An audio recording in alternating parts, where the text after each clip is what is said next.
Hi everyone. Okay, this is the train station in Hong Kong. This was yesterday afternoon, September 29th. I just want to show you how they blocked the trains, the entrance to the trains. They have a gate, but they added some stuff. Look at this.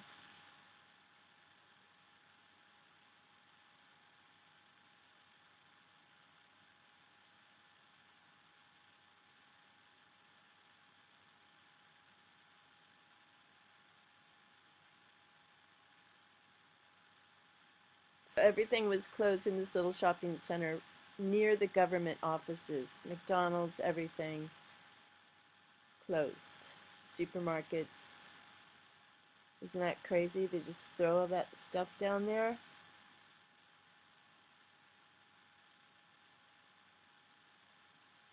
It's just amazing that this is even happening in Hong Kong. Anyway, thanks for watching.